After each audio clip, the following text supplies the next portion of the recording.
Hey everyone, how's it going? Welcome to a new video today.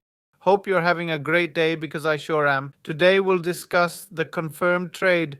New York's Knicks for Minnesota's Anthony Towns. Minnesota receives Julius Randle in return.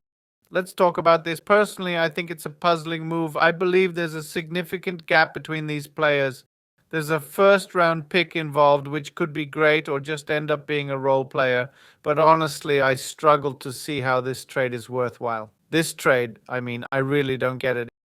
Is it about salaries, egos, or internal conflicts? Minnesota's project seems to be heading elsewhere.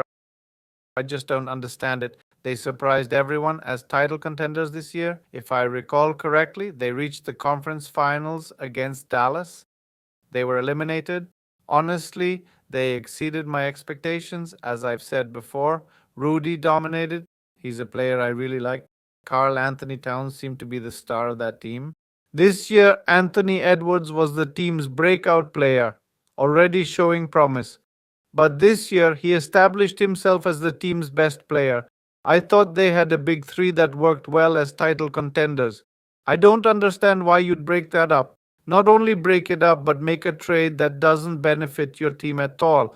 Clearly, New York is the winner of this trade. The Knicks came out on top here, but let's focus more on what they can achieve. The Knicks are now clear favorites. They could compete for the championship against the Celtics, who will likely repeat next year. In this case, the Knicks want to compete against this team, and we'll see. We can understand why Minnesota made this change. They say the East doesn't have as much competition as the West, so it's easier to send better players to try and take down the Celtics. But thinking that way would be too paranoid for my taste. Now, I don't know what it is about the Knicks that I don't like. In fact, I generally don't like the franchise or its players. None of them really appeal to me personally. Brunson seems like a good point guard, but not spectacular.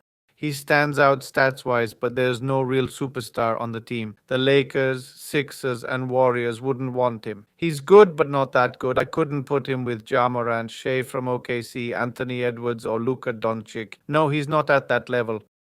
Karl-Anthony Towns is a skilled power forward or center, maybe one of the most versatile bigs. He's a great mid-range and three-point shooter, strong physically, but something's lacking. There's potential, but he's not living up to it. That's what made Tim Duncan and Shaq special. They were dominant and proved it on court. It wasn't just talk about their height and potential. You can't just talk, you have to show it. You've got to dominate the paint. We need to aim for 40 points in at least two straight games.